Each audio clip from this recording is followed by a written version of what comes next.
Mm.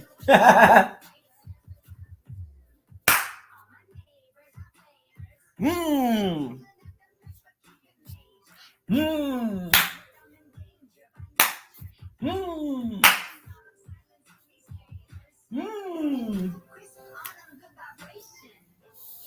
What going on, everybody? Bucos Locker coming to you again. Subscribe to the channel, like the channel, share all the videos.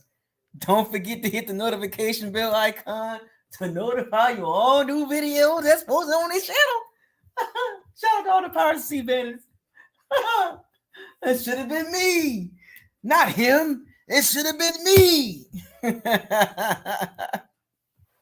It should have been me, not him. It should have been me. Y'all know where I got that from? Y'all know where I got that from? It should have been me, not him. It should have been me. you know, it's almost, here's the thing, right? Before I get into this free agency talk, right? There's a lot going on. But one thing about NFL free agency, right? It's almost like NFL free agency is basically Christmas in springtime. It's like Christmas in springtime. All kind of stuff going on right now. It should have been me, not him. It should have been me. and it's like Christmas. Everybody got a present. Oh, okay, Yu-Gi-Oh. Okay. Where my anime people at? It's because I'm gonna make some anime. I'm gonna make some anime references. Maybe here and there. Like this year, I'll make a lot of those anime references and stuff like that. And hopefully y'all can catch that. But I'm an anime fan. I'm watching Cyborg 009 right now. I'm watching Cyborg 009 and Inuyasha. Those are the two animes I'm watching right now at the same time. And you throw in some One Piece. I am past the Naval Fortress. So I'm watching actually four, maybe five, but I'm watching Cyborg 009, the original 1979. I'm watching Inuyasha. I'm watching One Piece. I'm past the Naval Fortress right now. Of course, I'm caught up to Demon Slayer, and watching Jujitsu, JJSK, or JJK, you want to call it. And I actually went rewatching Naruto Super Shippuden. I just passed the Pain Saga, with that's I like watching Naruto Shippuden. I like watching that. Like I said, just got done watching the Pain Saga. That was a crazy saga. It Nagato, Nagato is a beast. The Renegon, the Renegon, the Renegon. Sage of the Six Paths. I'm just getting y'all warm, bringing everybody in right now. I'm just talking right now. I'm letting the chat room fill up. I'm letting the view count go up. This is gonna be a fun conversation. Planetary devastation. Planetary devastation. Because they don't take one capital punishment. Nah, I don't need any pun jabs to prove sick as him. Anybody caught that? One capital punishment. So anyway, let's get started, right? We got enough people in here. Let's get it started. One capital punishment? Nah. Did you forget what I said before the season was over with about the Bucs, right? So there's a lot going on, man. All kind of moves being made, running backs coming off the market. This has been a running back market. Quarterbacks moving around, quarterbacks moving around, backups and starters. Was a backup and some backups and a starter, couple starters. Teams are making a lot of moves right now, and to be honest with you, I like what a couple teams are doing, and y'all know I'm a big NFL fan, right? Y'all know I like football, so I see everything. Just because, here's the thing, just because I don't talk a lot on social media, that does not mean I don't see what's going on. I see everything what's going on from the time I wake up. Let me make that clear. I see everything what's going on. I get notifications all the time. So by the time, before y'all even get this, before y'all see what's going on, I get the notification. You know, so I'm like a hawk. I'm in the background. I'm way in the sky, flying real high, and I don't say nothing. Right? Every now and then I'll fly down and talk a little bit, but I see everything, and I like the moves being made around the NFL. There's some head scratching moves, and we'll get to our division. I'm gonna start with the NFC South first. Of course, I'm gonna start with the Bucs first, and then I'll talk about the rest of the NFC South. South SOUF, right? And the thing about the NFL free agency, it can make and break you. Sometimes teams overspend, sometimes teams underspend, sometimes teams don't do anything. Sometimes you don't win the Super Bowl, you don't win your division, you don't win a lot of games in free agency, but it gives you a telltale sign on what the team is trying to do. You can win free agency, you can spend a lot of money and be ASS, right? And you got to be careful with free agency. If you make the right moves, it can pay off. Don't get me wrong. If you spend your money, if you got 40 million, if a team has $40 million in cap space, 50 million, 60 million, 70 million, if they make the right moves, they can make the jump. Then there's teams that are conservative. Teams, when I mean teams that are conservative, they're not really making a lot of moves. They're comfortable with what they got. They'll get a couple scrap free agents, the bottom half of the free agency. The first 2 days is the main thing. Day 1, day 2. After day 2, it pretty much falls off. It gets kind of quiet, right? You might get a trade here and there down the road, but after the first 2 days, free agency just kind of falls apart. But you got to admit, the first 2 days is fun, right? And you don't win the Super Bowl by winning free agency, by spending a bunch of money. And then for the teams that don't spend enough money, they're going to be wishing that they made some moves. And then you got the teams right in the middle that are really conservative. They're not going to make a lot of moves. And I'll tie that in with the Bucs in a second. And then you got teams that just have no hope, right? So teams that are at the bottom, they tend to spend a little bit of money because they have a lot of cap space. Then you got teams that are in cap hell. They can't really do anything. Then you got teams that got just enough money to do just enough. Then you got teams that have money to make some moves. So to tie that all in with the Bucs, 808, 808, 808, take your pick just like this. So the Bucs so far in free agency has, I would say, in my opinion, and what I look at, right? I like what the Bucs doing. I like what the Bucs did as far as with the organization internally. Right, I like what they did as far as they didn't play the aggressive. Well, let me clear this up. Right, the Bucs were conservative. When I mean conservative, they didn't go after people outside of their roster. They decided to spend the money on the team from the previous year. They basically brought everybody back. This is eerie. This is very eerie similar to the run it back after the Super Bowl and to the run it back after the 13-4 season, and then it fell apart. So there is, now I will say, there's a good side and there's a bad side. There's an upside and there's a bad side. There's an upside, there's a downside to this, right? How it works is every year the NFL changes. You have to stay with the Joneses. You have to make adjustments. You have to make changes in a lot of cases. And if you don't adjust or make changes as teams get better, teams get worse, and you stay the same, then you're in the hamster wheel. Now, some of this gonna rub some people the wrong way, and they're not gonna like it. So what? But there's a good and a bad side to this, right?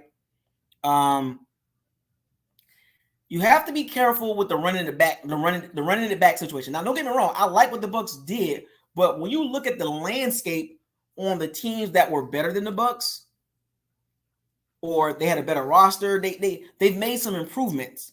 And my only concern is with the running it back with the old band, with the old crew, how much better can you get with just running it back with everybody else? You know, and I said this before multiple times during my all-season videos, and I've made quite a few of them. And if you if you want to make a change, if you want something to significantly change or get better, you need to get better as a team, as an organization. And this is football, basketball, baseball. If you are a really bad team, you have to make major changes, right? And if you're a team in the middle, you're missing some pieces to get you over the hump. And if you are an above average team, you might need to tweak a peak a little bit. And if you are a top tier team, you don't really have to do much of anything. You can make a couple of big splashes or make one big splash to kind of fill up a gap. So where the Bucs sit at, the Bucs sit in the middle. They are a team that's average, right? And they looked at it like they looked at the free agency. In my opinion, they looked at the free agency landscape and they felt like that nobody on the market on day one or day two can make them better, which is interesting because there was a lot of good players. I ain't gonna even hold you. This free agency, there were a ton of good players available. There were some guards available, a couple centers, some linebackers, some safeties that can help them once. And I'm tying this in as far as what the Bucs did internally. Congratulations. That's good bringing the team back, but how much better is the team?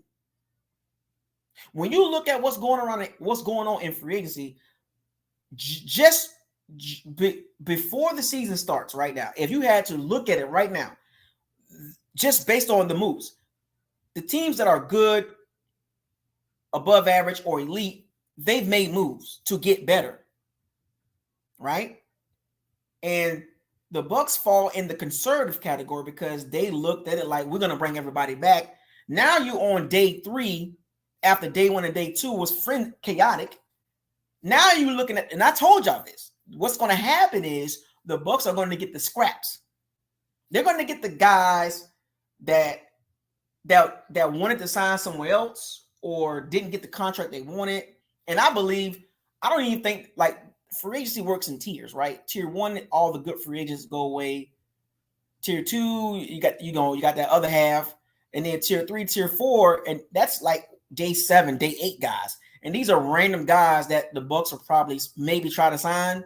And my concern is that they didn't improve in the areas that they need to improve with free agency.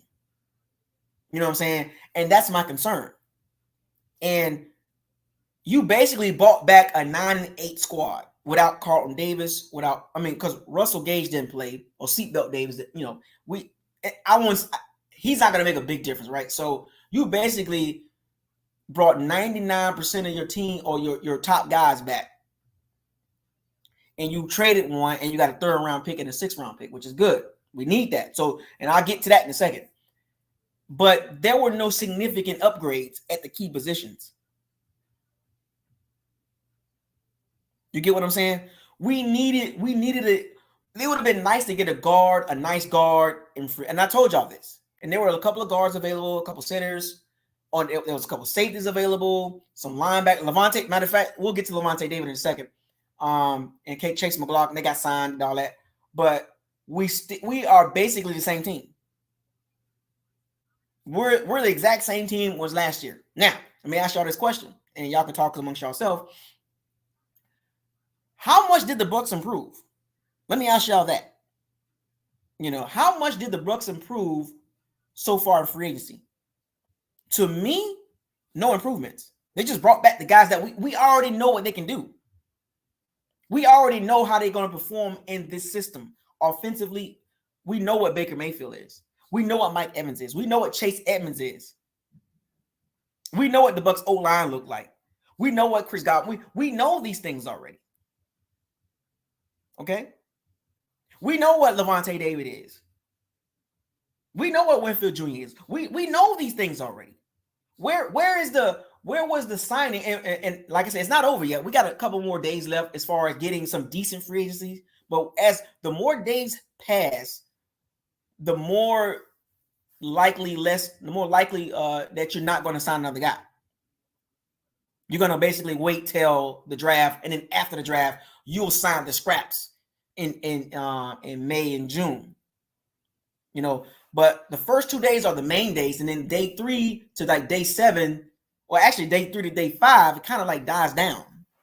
There's some, because then now you're looking at the older guys. You're looking at the older guys that's looking for a contract, or looking, especially if there's a good guy, he still got some good tread on the tires, but he's like 30, 31. He's going to wait for the best situation.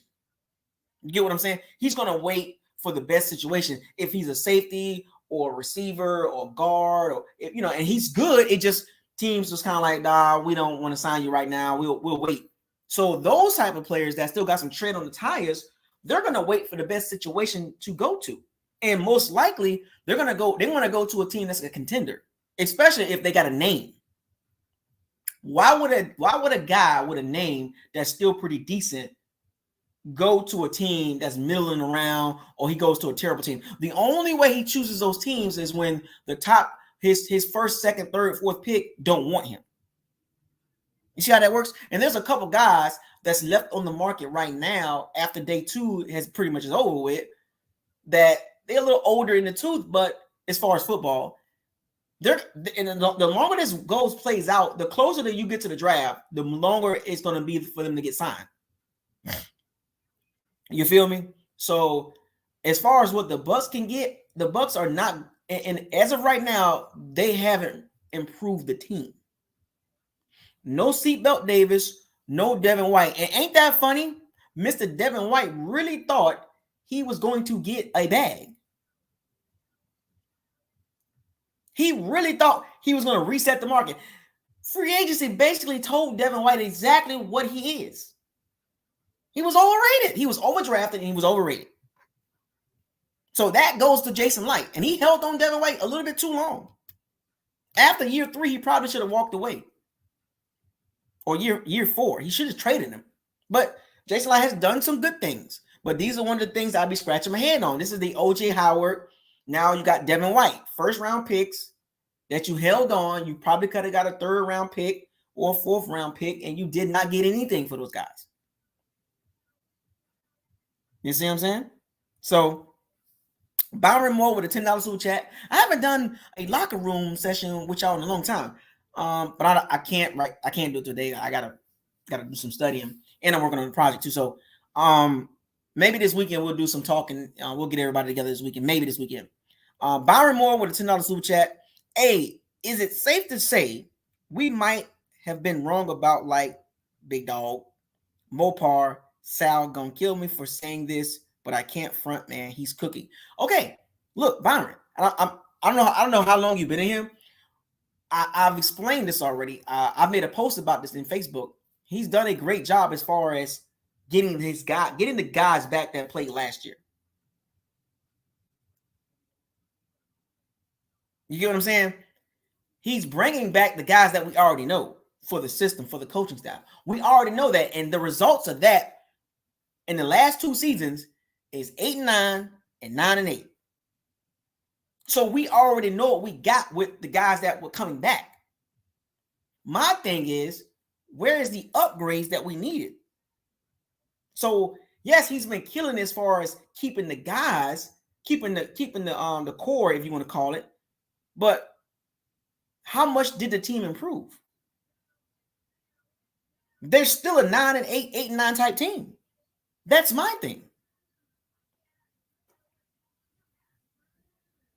I mean, we can all clap our hands with the Mike Evans deal and the Baker Mayfield deal, and that's great. And that's cool. I'm not tripping on that. My thing is, we know what the Bucs need. As a fan base, if you paid attention to the team throughout the year, regardless of how you feel, you know this team needs some areas tightened up. You know this.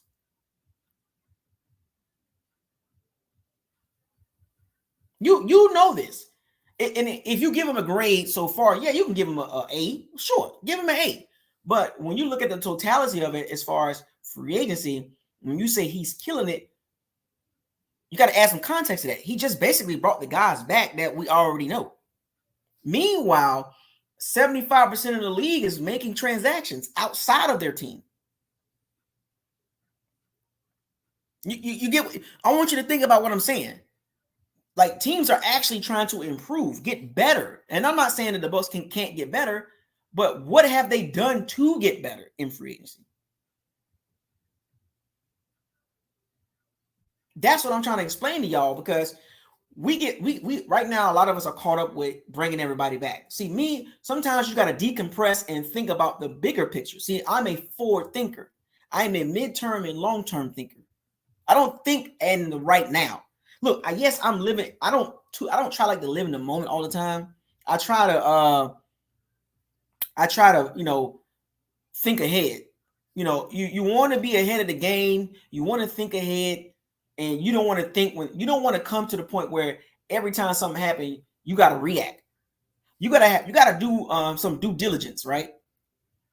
You got to think about what could happen. So just in case, it's almost like, say, if you stay ready, you don't have to get prepared. You get what I'm saying? If you stay ready, you wouldn't have to be prepared for any type of event or incident. You get what I'm saying? So free agency does not make or break a team, but you can't knock free agency, because free agency can help a team. And we've seen this. We've seen it on both ends of the spectrum. We've seen teams spend a ton of money, hella money, and still be boo-boo. But then we also seen teams made some signings outside of their roster and let some of the guys walk away that was on the roster in the previous season and brought some new guys in, and there was an improvement of the team. We saw both sides, so we can't knock free agency like it's not a big deal. It's, free agency, it does not tell the whole story. No, it don't. It don't tell the whole story, but it tells a part of the story. Free agency is a chapter. Free agency is a chapter in the 2024 season. It's a chapter. If you look at the book for the NFL season for all teams, you got the combine, you got free agency, you got the draft, you got training camp, you got preseason, and you got 17 games. That's 22 chapters, folks. That's 22 chapters, 17 games, and 5 phases of the offseason. That's 22 chapters. Free agency is just a part of the story. But you can't skip the story. You can't skip the chapter and look at and understand the story. You get what I'm saying? You can't skip chapter. Let me see what we got. Combine. So you can't skip chapter 2, because chapter 2 is very important, whether you like it or not. You can't skip chapter 2 and expect to understand the entire story, because we can come back to chapter 2 in September, October, November, December and be like, damn, we definitely needed another running back, or we definitely could have used another receiver or another safety or linebacker or D lineman. You know what I'm saying? You can't skip the free agency chapter, no matter if you like it or not. You can't overlook free agency, because now you got to think about it. What if the Bucs did this? What if the Bucs signed that guy? What if they had enough money to sign this guy? Now you got to ask yourself a question.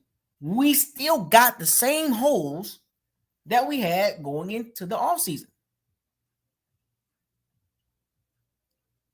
You get what I'm saying? We still got the same holes. Interior line, D-line pass rush, another safety, another corner, another linebacker. We still got the same issues. Nothing has changed. This is my point, folks. We cannot skip chapter 2.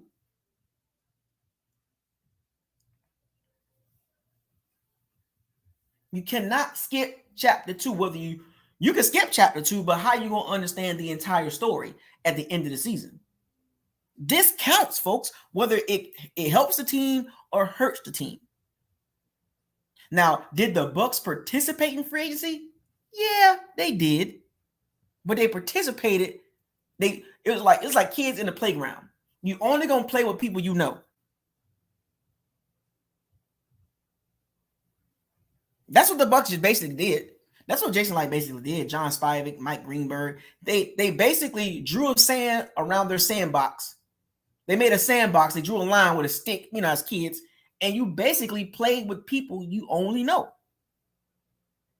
I'm gonna pick the people I already know that I can play with. I don't want any more new friends. I don't want to deal with that. And if you remember when you was a kid, you only talk to people that you know. You drew a line in the neighborhood. Like, if you grew up in a neighborhood, if you grew up in the hood or suburbs or the rich neighborhoods, then you wasn't gonna play with everybody. You didn't rock with everybody like that. That's what the Bucs basically did. They basically said, "Well, I play with we know them, so we're gonna sign them, and we're not gonna play with anybody else." You get what I'm saying? So we have to really think about this, and sometimes we got to come down off our excitement, have to come down off the high, and look at the reality of the situation. Because when you stop smiling and you actually get the thinking face, and you ask yourself the question, did the Bucs improve? Because the draft hasn't came yet, right? Like I said, free agency is right now.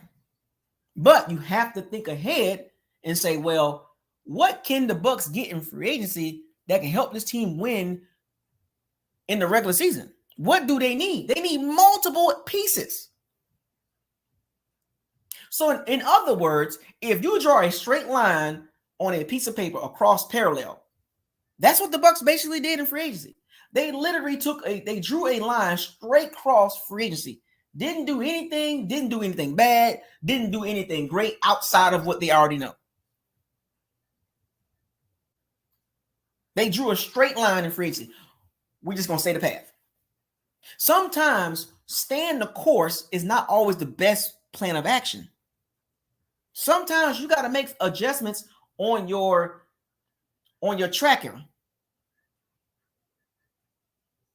Sometimes your destination is not going to always be a straight line. Sometimes you got to veer off and go to another, your tracker, your chart is going to take you somewhere else for a little bit, and you got to get back on track.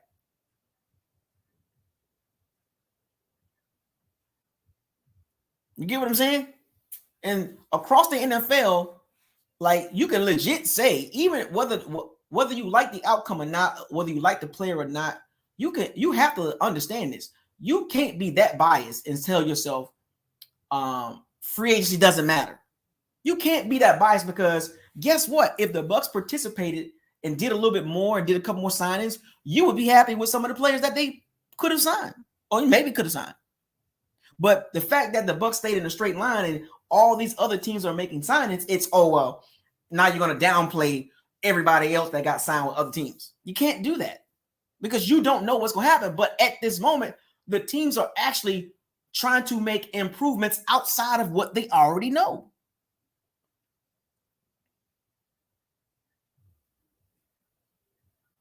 The Bucs signed everybody that they signed everybody that they were supposed to sign that played with the Bucs last year. Traded Carlton Davis, not bringing back Devin White.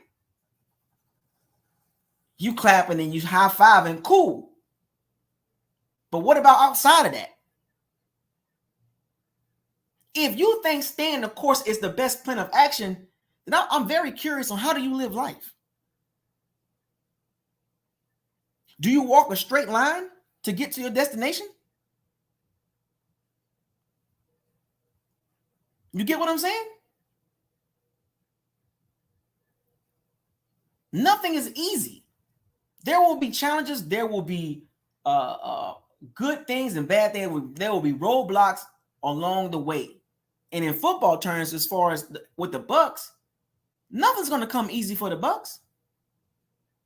Nothing is. The Bucs was 9-8. And it's not like it was a strong 9-8. It's not like they were just a beast mode 9-8 team.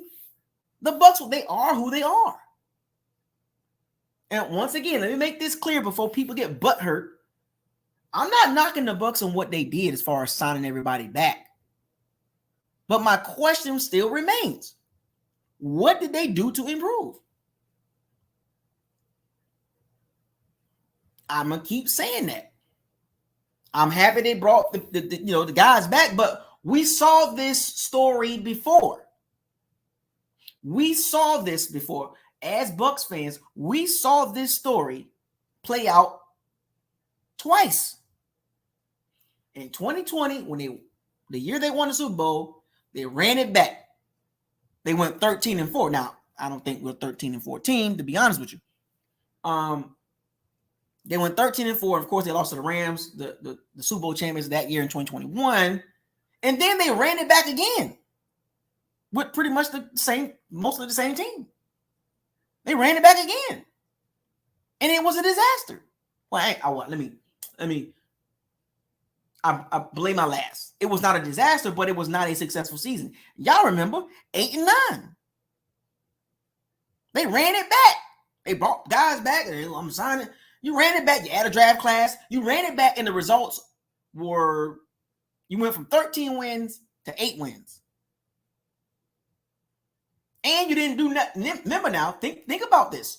In 2021 and in 2022, what did the Bucs do in free agency?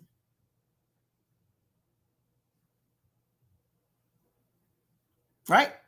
What did the Bucs do in free agency? They couldn't really do that. It was cap strap, right? And then in 2023, they couldn't do nothing.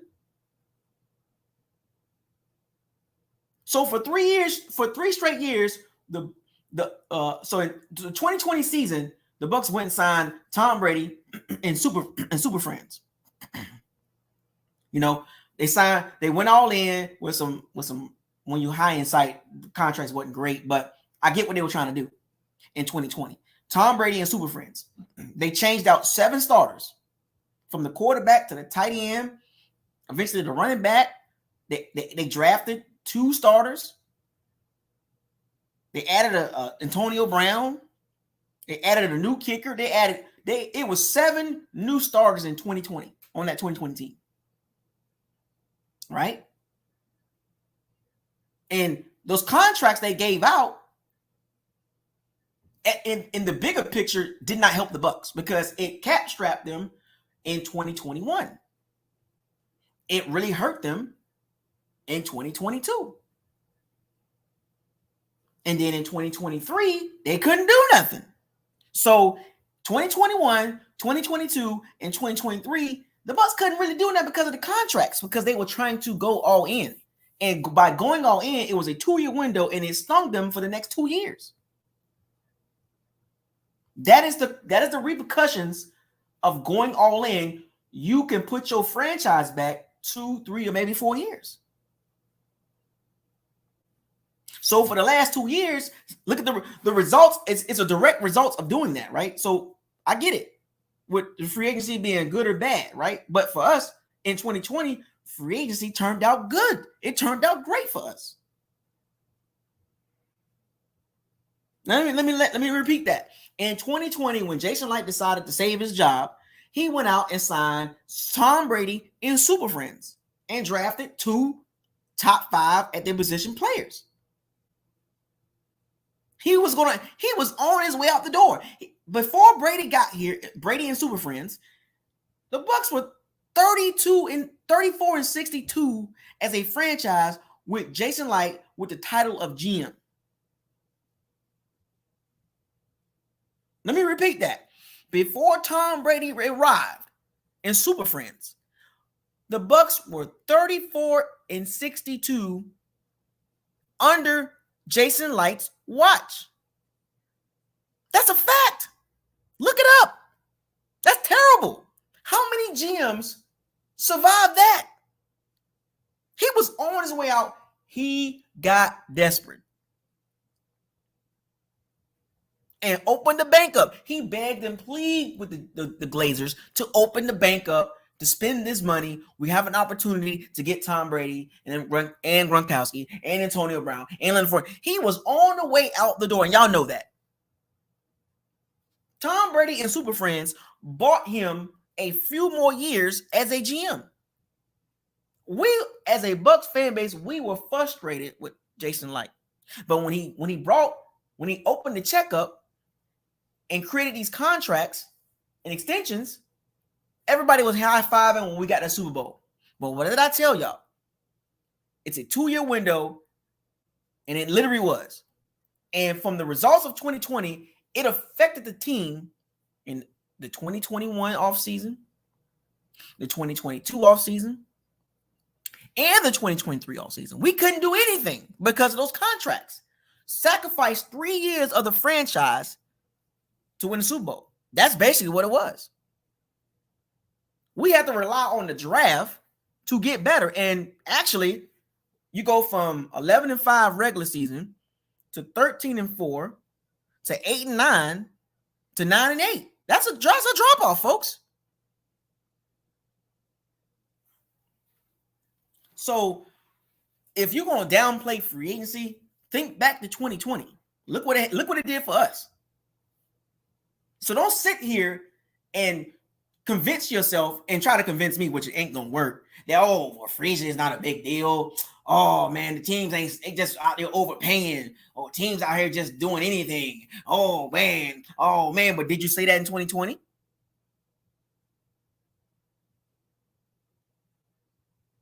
Did you say that in 2020 when the Bucs dropped the bag on 5 new starters and drafted 2 more? Did you say, the Bucs overspent? The Bucs just doing too much? So don't give me the crap, the ridiculous narrative of free agency is not all that. It's not going to affect anything. It's not going to help teams out. It's going to help some teams out. It's actually going to make some teams better. And in some instances this season, some teams are going to get worse. But don't sit here and try to convince everybody because you don't like what's going on in free agency and you're going to downplay everybody and all the other teams making moves to get better. And then you look at your team, the Tampa Bay Bucks, and say, we had a great free agency. Sure, we did. But let me ask those folks this question. What did the Bucks do to get better in the first 2 days of free agency?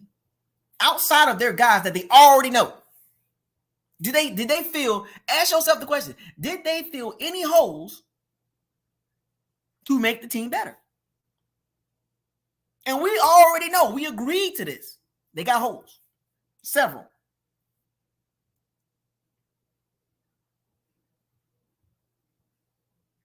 Now, the ramifications, there's still some time left. There's still some solid players out there available.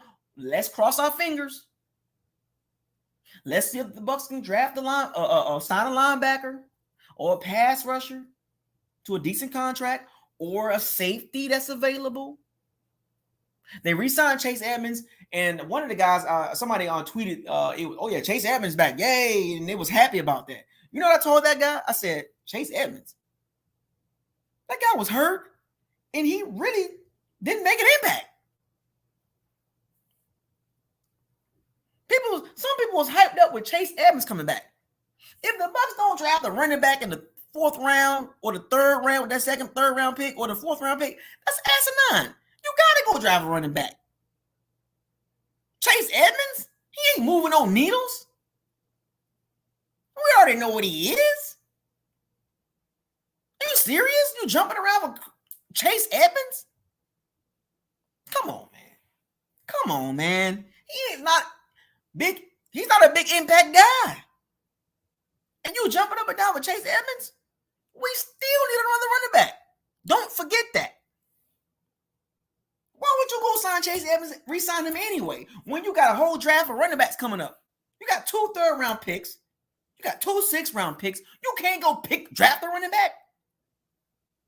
You can get a backup for cheaper. jumping up and down for Chase Edmonds, and this is not a personal attack at Chase Edmonds. He hasn't done anything wrong. But as far as impact, there is no impact.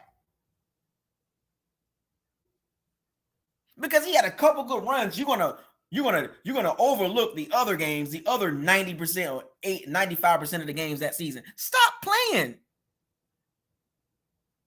Still need a running back.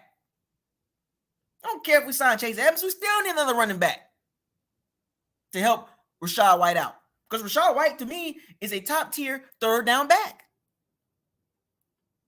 Exactly. Don't forget, 32nd ranked, the 31st ranked run offense with Chase Edmonds and Rachaad White. That ain't gonna cut it, folks. That's why I'm like, what did the Bucs do to improve the team? Don't get mad at me.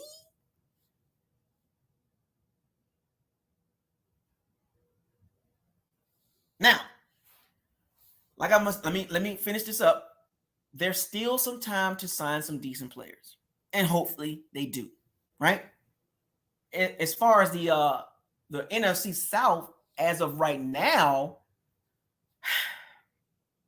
I would say the Bucs have done a great job. The Bucs have done a great job of drawing a straight line across free agency. Yeah, back-to-back years in the NFL, bottom 2 in rushing, and you jumping up and down for Chase Edmonds. Stop playing with yourself. Seriously. Really? Seriously. Don't get me started. I'm trying to have a peaceful offseason. Do not get me crunk, because I will get crunk and bake you like a cake on 400 degrees for 45 to 55 minutes nonstop. Because you're not going to win that argument about the Bucs running game. I don't care how you feel about Rachaad White and Chase Edmonds. You're not going to win that argument. Because if you come to me about the Bucs run game good, I ain't going to look at you and not say a word. The only words I'm going to say, to be honest with you, is, are you done? Are you done? Because I'm going to go to the next conversation. Because I don't want to talk to a Bucs fan that's going to push a narrative that the Bucs running game is good with Rachaad White and Chase Edmonds. Cut it out. You waste your time talking to me about it. Don't waste your time. Talk to the wall. Now, the NFC South, the two teams that really can't make moves, the Bucs made moves. Let me rephrase that. The Bucs made moves. They had a hell of a free agency as far as re-signing their own guys. Well, I mean, come on. And then the Saints, the Aints really couldn't make any serious moves. I think they made a couple trades actually. Marcus May was released. Michael Thomas got released. What else? Who else? Marcus May, Michael Thomas. I don't know if who else did they lose? But yeah, the Saints really haven't made a lot of noise. They restructured Derek Carr's contract, that terrible contract. Baker Mayfield contract is better than Derek Carr contract. The Falcons, they've made some moves. Raheem Morris is not playing. This is second chance, and he's not playing. He's trying to take advantage of the NFC South. Because to be honest with you, it's up for grabs. It's up for grabs. Like, if you look, I don't know if y'all like big on gambling, but if you look at the odds, the Bucs are not even a favorite on some of these odds. Because the Atlanta Falcons decided that to spend 4 years to give Kirk Cousins, a 35 going on 36-year-old quarterback coming off an Achilles injury, at a 4-year, $150 million contract total value with $90 million guaranteed.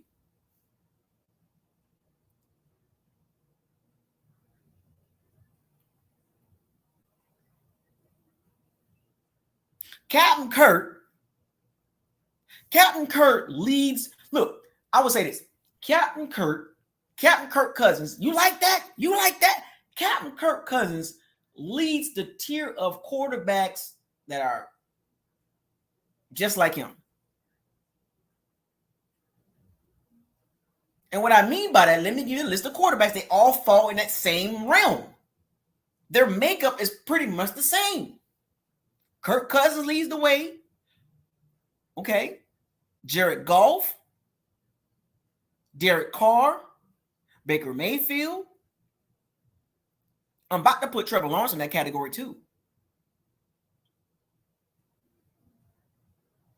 Okay. Dak Prescott. They'll give you some wild moments. They'll have some good seasons, some decent seasons. But when you look at the bigger picture, you're spending a lot of money to be, in some cases, mediocre.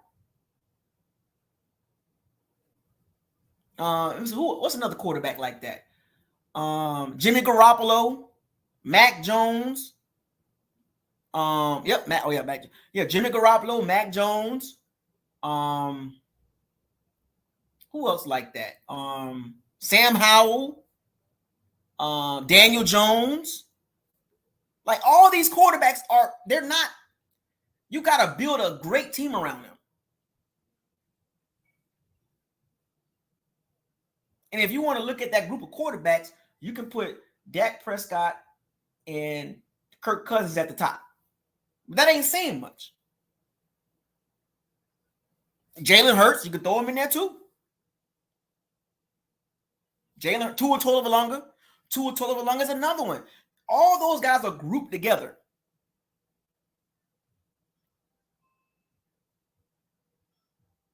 Group those guys together.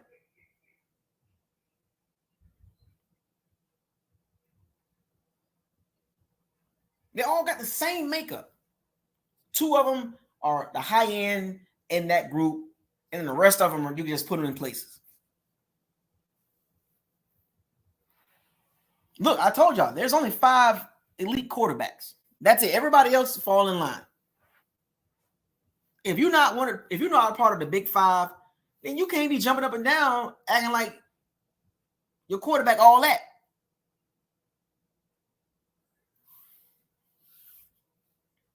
You feel me?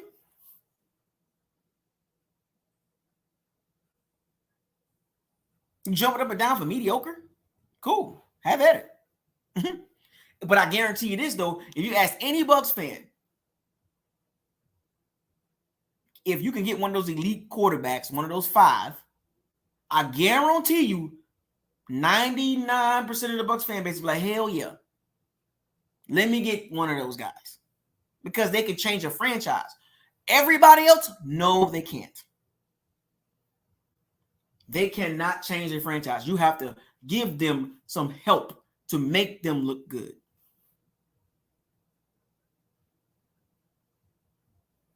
That's the big 5.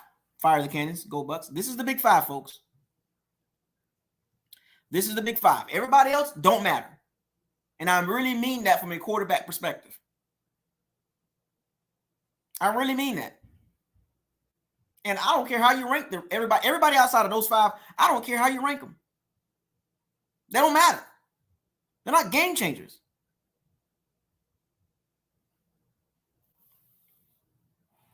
Elite quarterbacks don't fall off of trees. Atlanta did a terrible. That was a terrible decision. That's a bad contract.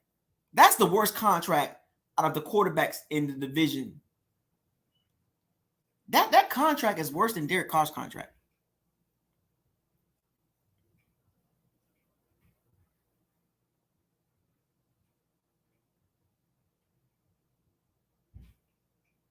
Kirk Cousins' contract is terrible. Terrible. That's not going to age well. That contract is terrible. I told y'all about Derek Carr contract. It's terrible. The Russell Wilson contract, I told y'all it was terrible.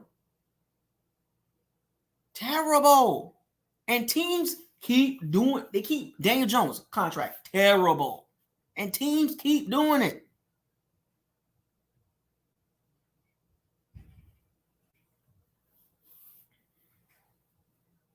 Because they're looking for hope.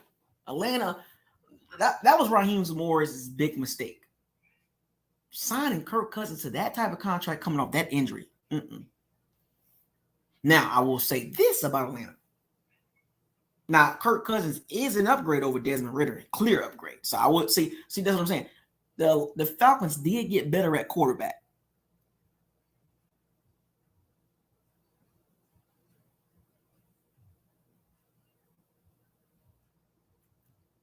The Falcons got better at a major position. That is a major upgrade from Desmond Ridder. I know the technicals, man. I am Jamal. I appreciate it. I know the technicals, man. Come on, man. I told you, man. I don't know how long you'll I am Jamal or Jamel. I said this before. I see everything. I'm a hawk. If you know about the hawk, the bird, the hawk, you never really see him. He way up in the sky. But I know the details. I'm just giving you the total value of the contract. It's terrible. That's my point. But it is an upgrade. It is an upgrade over Desmond Ridder. It will make the offense better. And I'm not a betting man. I don't like to go by the odds, but some of those odds have the Falcons as the team to beat.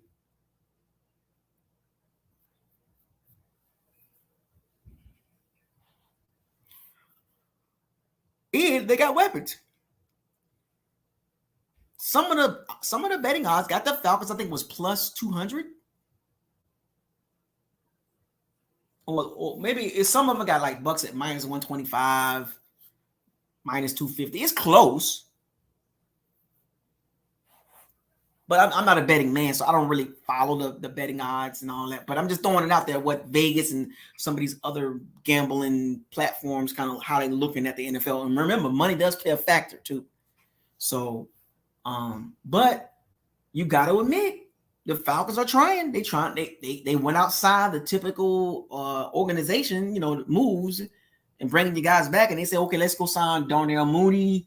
Let's go sign Kirk Cousins. We got Drake London. We got Kyle Pitts, and we got Tyler Algier, and we got Bijan Robinson. So they got weapons. They got weapons, right? So they just needed a better quarterback. Kirk Cousins is not terrible. Let me make that clear. Kirk Cousins is not terrible. And the OC, Zach Robinson, is very familiar with Kevin O'Connell's style of offense. So it's not like Kirk Cousins got to learn an entire new offense. But you got to admit, the Saints was 9-8, the Bucs was 9-8, and the Falcons was 7-10. And it'll probably end up being almost pretty much the same setup. Of course, can the Falcons go +2, and can they go to 9-8? Sure. That division is pretty much the same. If the Falcons, at this point, in my opinion, if they max out with Kirk Cousins this year, 9-8 at best, a 2-game improvement. So you're right there with the Saints and the Bucs. That's the best you're going to get as of right now. You're going to have 3 teams, once again, for the third year in a row, milling around, as of right now. And as far as the Carolina Kitty Cats, Dave Canales down there trying to make some moves. Y'all see that? Well, not down there. He's up there. He up there in Charlotte trying to make some moves. Y'all see that? Y'all see what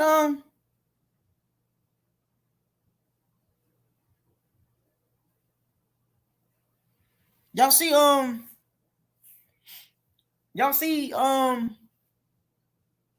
what Dave Canales doing? Now that him and Dan Morgan up there in Carolina trying to keep pounding, trying to make some moves. Dave Canales came in there and said, okay, Franklin Louvo, you got to go.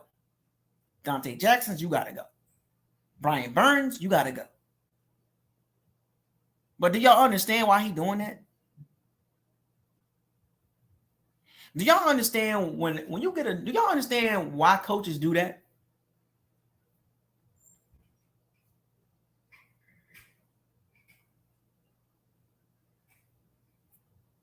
Do y'all understand when a new coach comes into a team, it takes about 1 or 2 years to get some of the guys out there. You have to get the guys out there that's not going to fall in line. And for every guy they got rid of, it was a reason why. Whether it was like, you don't fit our plans, we don't want to give you a big contract, or it was, nah, you're going to be a locker room issue. We got an idea of what type of guy you is. So Dave Canales went in there and made some changes.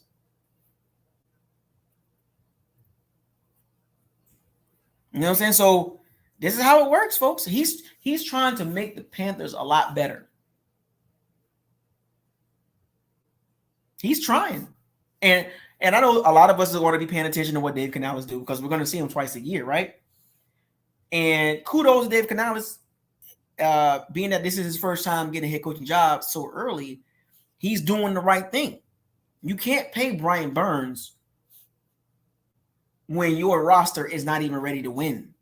Now, if the Panthers were a competitive team and they, you sign Brian Burns, but signing Brian Burns is not going to be a major difference maker. That team has way too many holes, starting with quarterback. I'm not a big fan of Bryce Young. I think he has a low ceiling, but Dave Canales is trying to improve that O-line, but once again, he got to be in the shotgun anyway.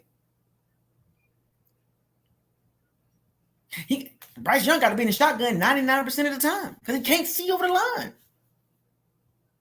He can't see. So when you're in the shotgun 99% of the time, you get predictable.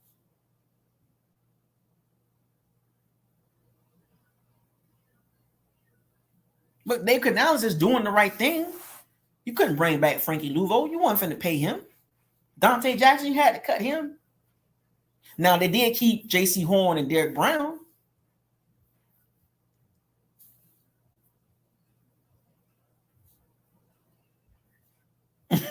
You know what I'm saying?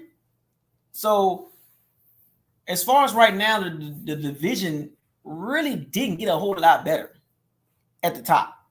And that's not saying much. At the bottom, the Panthers are trying to make improvements. They don't have a first-round pick. But let me ask y'all this. If the Panthers had the number 1 pick and they had Bryce Young, who do they draft?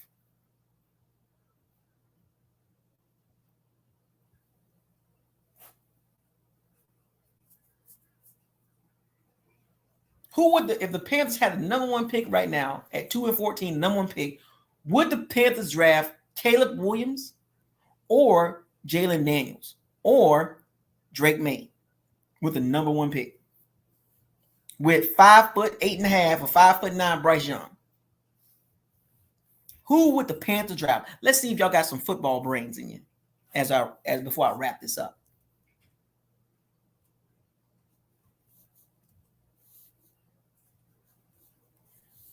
Bryce Young my height, basically. But at the end of the day, Levante David got signed 1 year, $10 million. The total amount of the contract. I think it was $9 million guaranteed. I think. He's basically, this is last year. This is Levante David's last year. This is basically his farewell season. That contract basically is thank you for playing for the Bucs for 13 years. We're going to send you out with a nice little bag. We appreciate it. So this is his farewell tour. 1 year, $10 million. And he deserves every bit of it. It's almost like you're going to have to overlook if he doesn't play well, if he plays okay. We know what Levante David is to this franchise.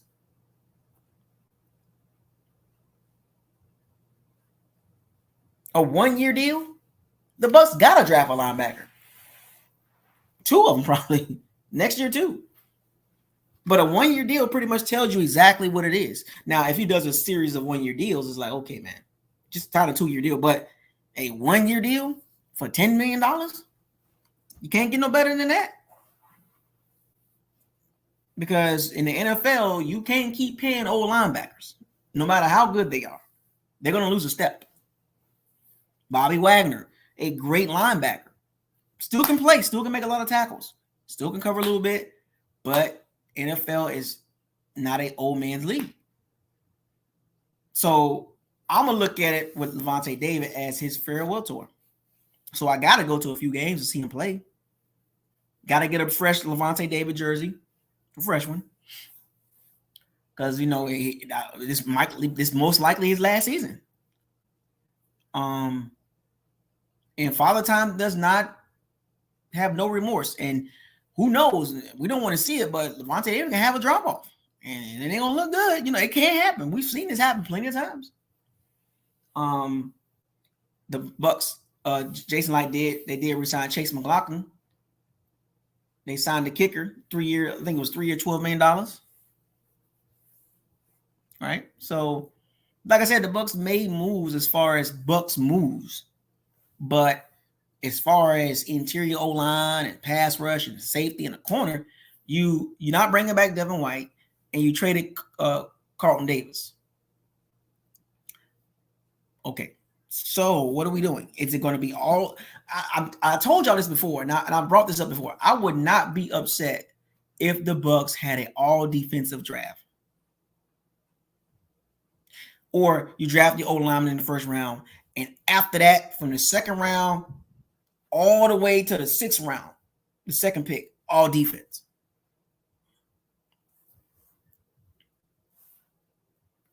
And I told y'all that this draft is very important for the Bucs. It's very important. They must get 2 impact, i.e. Tristan Wirfs, Winfield Jr. players. They must get this. And they got to get it right. No more Colgate State, the University of Wesleyan College, Electric Plug University, Jag University. Because for whatever reason, Jason Light loved going to Jag University State or the University of Jag College or Jag State and getting players. You can't draft Amazon Fire State University. Hey, I graduated from ECPI. Don't do that. Don't do that. Don't we talk about ECPI University? That's a tech school, all tech. I'm an IT, cybersecurity. They got me paid well. I learned a lot out of that. No PlayStation first generation university type players. Okay? No Tubi university type players. Okay? No University of Cadillac guards. Okay? Marlon with a super chat. Marlon said, $2 super chat. Marlon said, this is bad, man. Why is it so bad?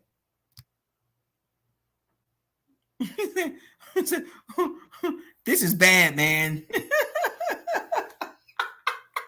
Marlon, what's the deal, man? Why do you say this is bad? Adam Shavers, $4 super chat or $5 super chat. Baker is not good. Look at his numbers against good teams. We will never have a premier quarterback because of decisions to sign Jackson. Oh my gosh, Adam Shaver, that's a funny guy. Adam Shaver is a funny guy. I like him. He's a very funny guy. I gotta get him in the locker room one day and have a conversation. You know what I'm saying? Like, he's a funny guy. I like that, man. That dude funny. One of the funniest guys in the chat, always. Adam Shavers, $10 super chat. Jason Light percentage in picking top draft picks are very low. We have so many bad picks, and we still getting rid of bad picks like number 2 pick Carlton Davis, second round pick Carlton Davis. That's what you basically mean. So I get what you're saying.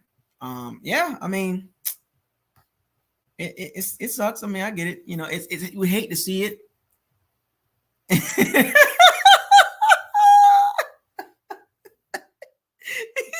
said they drafted them from Hillsborough Community College. Oh my goodness. Oh my gosh, man. That's bad. You drafted from Hillsborough Community College? Oh, that's terrible. That is terrible. You can't be drafting from Hillsborough Community College, man. You can't be doing that.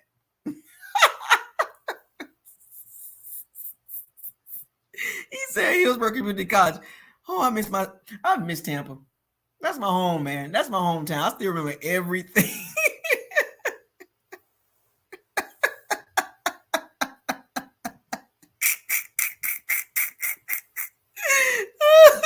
He said Lincoln Tech. Oh my gosh, man. Goodness, y'all funny, man.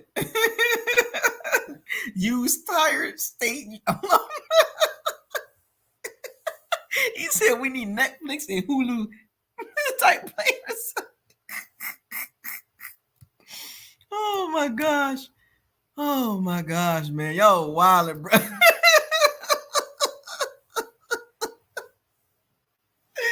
We don't want to see no Tampa Terrace Rec University players, man. You know, we don't want to see no Carrollwood University players, man. You know, I don't want to see no guys from Arby's College. Let's name some nasty fast food chains and some nasty restaurants. We don't want to. What's a nasty? We don't want no Church's Chicken State University players, man. You know, come on, man. Who goes to Arby's? Nobody drafts from Arby's.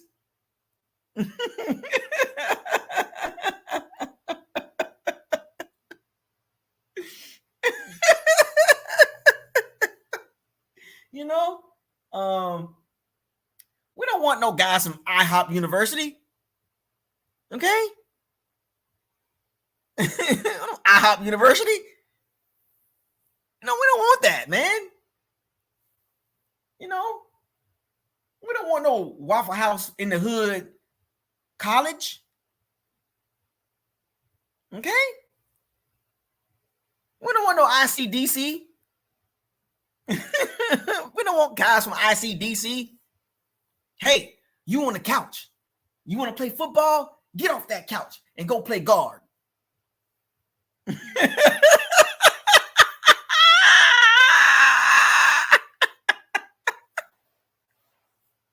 don't want people from Itchy Gitchy University.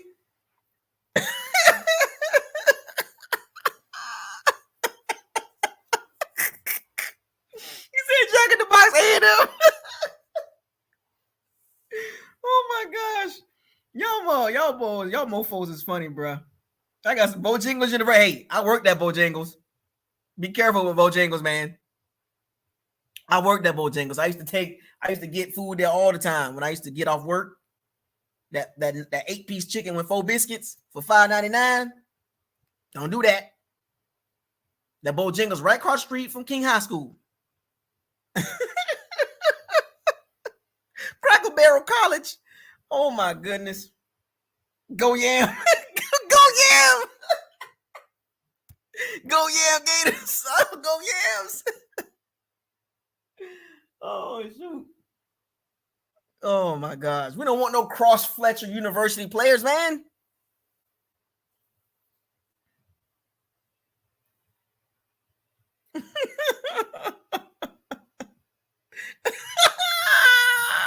Gary Adult Rams. We don't want no Powell Athletic college players. Yeah, you're right. Waffle House in the Hood is pretty good, but they be fighting too much in there. They be too hood in there.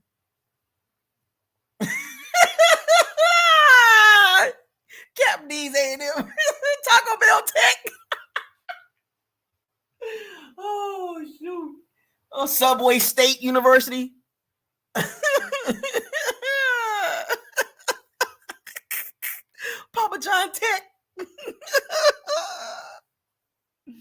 Oh man. Oh my goodness, but y'all wildin'. Y'all wildin', man. Cucamonga killers. I like that Papa John Tech University. I like that one. Oh my goodness. Well, we don't want no TurboGrafx 16 State University players, man. Goodness gracious, man. We don't want no GameCube State. We don't want no guard from GameCube State.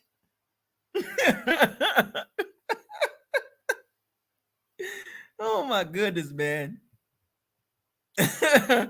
Oh my gosh, man. That is so funny, man. That's some nasty. That's some nasty work with some of those places that we named. Now, Pizza Hut's not bad. Pizza Hut's not bad. You can get them on a good night. I go late at night. I don't eat at Burger King. Burger King is terrible.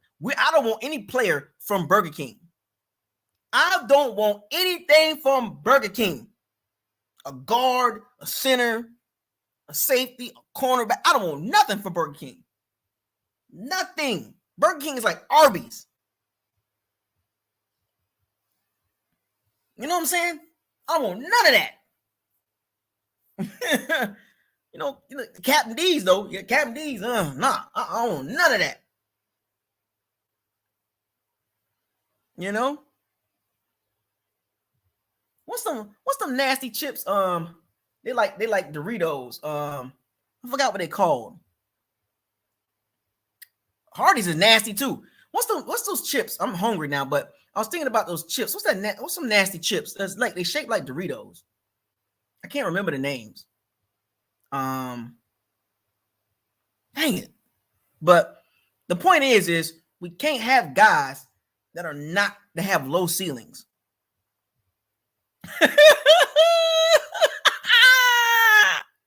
Jimmy John's Junior College.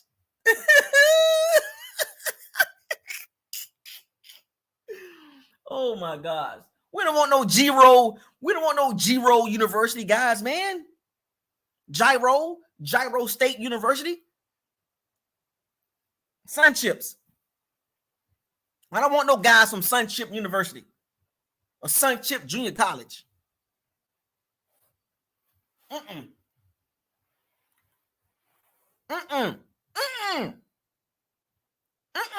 want some dogs.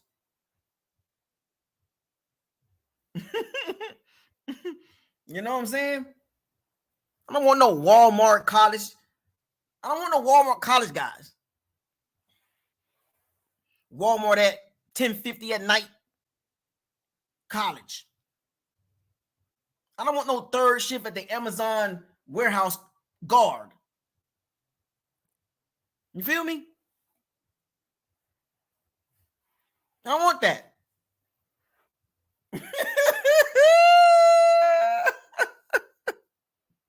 You feel me? I don't want that.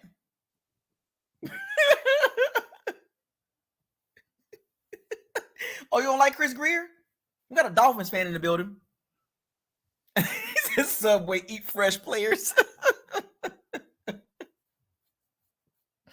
We don't want no hibachi junior college guys. Okay? I don't want no guys from Hibachi, Little Tokyo. I don't want no guard that's from Eternal State Junior College. I don't want the guy back there frying McNuggets.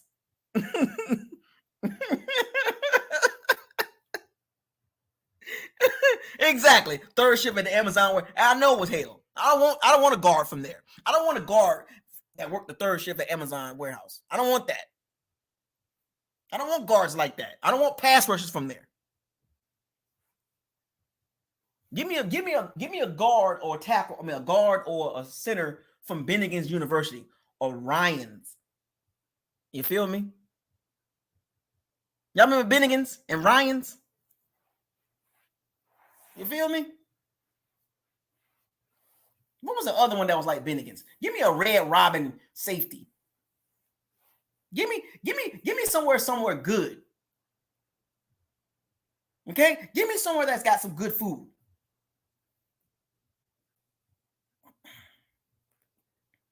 I used to love Bennigan's too. I used to go there when I was a kid.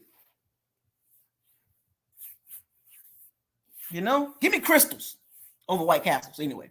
But yeah, man, you know, my point is, so we having fun with this. Yeah, Ryan's, boy, man, they don't know nothing about, people don't know nothing about Ryan's, man. Ryan's was really like that. Bennigan's and Ryan's. If you from Tampa, you know about Ryan's and Bennigan's. Bennigan's that was on Fowler.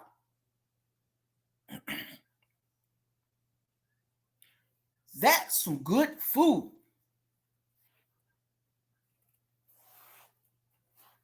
I'm just saying, man. Yes. Ryan's and Bennigan's. I'm telling y'all, I wish they can bring that stuff back.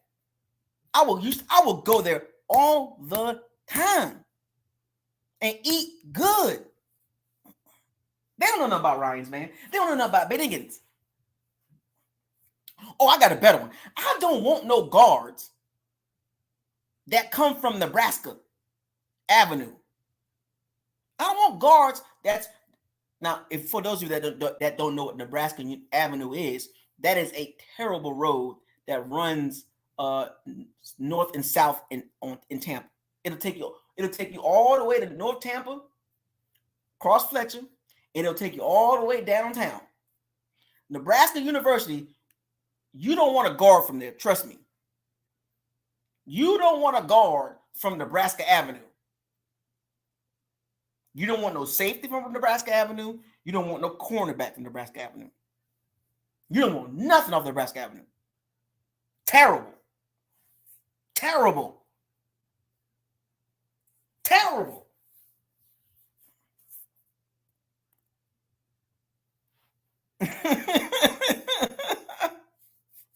You feel me? Oh, so you know about the Bennigan's on Fowler? University Mall? Give me the University Mall Chinese spot that served the sweet corn, the sweet yellow corn with the orange chicken. When I used to eat chicken back in the day, with the egg fried rice.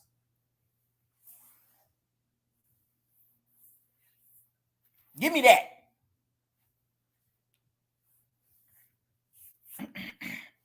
I'm telling y'all, man, I do this. Give me the guy. Give me a guard that can do his job. You know? I don't want no guy. I don't want no guard from 395 beltway, 295 beltway, 495 beltway. I don't want no guard from there. I don't want no guard from 285 at 6 o'clock. Or 75. Some of the worst places to be and get somebody. Anyway, I'm having fun with this, and it's all about football too. So, but anyway, shout out to all the powers of Steve Bannons. Thank you for joining this funny episode. He said Bojangles University. I used to work at Bojangles. You know, Denny's Junior College. That's y'all some funny people. I gotta scroll back up and look at some of that because that was funny. I gotta go back and look at some of those places y'all was naming. Cracker Barrel College, Jack in the Box, A&M, Go Yams. That was fun. That was funny. That was fun right there. That was fun. Used Tire State alum, Tooby University, Lincoln Tech. Hella funny, man. Y'all hella funny. Go Yam Gators. What you know about Go Yam? Showbiz University. Gary Adult, man. What y'all know about Gary Adult? Captain D's A&M. He's at Taco Bell Tech. That was a really good one. Sega Genesis University. I was saying, We Bayou Fry Catholic University. BYOB State University. Yeah, Russell Gage off. Russell Gage finally gone. And I'm glad you mentioned that. Russell Gage finally gone. Finally gone. Finally. Because he signed a 3-year, $33 million contract. What was it, like $20 million guaranteed? That was a terrible contract. Terrible contract. And I told y'all, people got hyped. Oh, Russell Gage, he was the best receiver on a bad team. That ain't saying much. Good riddance. That was a waste of a contract. See, for all the good that Jason has done, you got to point out the things that you be like, what was that? What was that, Jason? You overpaid for a dude that is not that type of dude. The Julio Fulios and the Robert Hainsleys and the Matt Freers. What is this? What is this? Stop playing with me. Get right, man. We on our way, but we still got to make some moves. We haven't gotten better yet. That's what I'm waiting. I'm waiting on this. I'm waiting on the first sign. I want to know who the Bucs going to sign in free agency that's going to fill a hole that need to be filled. Shout out to all the Pirates Sea Bandits. Thank y'all for joining this funny episode of Locker Room, talking about the Bucs free agency updates. They're doing a good job as far as drawing a straight line, but we need to go up. We need to improve. You know, it ain't over yet, folks. We got some more players out there available that can help the team out. And hopefully the Bucs can take advantage of that and fill some holes up. If not, gotta wait till the draft. You know, fire those cannons, seize the day, raise the flag. Hashtag facts over feelings. Right? Hashtag probability versus possibility. Hashtag you're doing a good job. Hashtag keep it up. Hashtag why? Hashtag what is this? Hashtag reality over optimism. Hashtag who's next? Hashtag making moves. Hashtag don't get mad at me. I don't make the moves. I just talk about them. I'll see y'all soon. Signing out. Enjoy the rest of your night.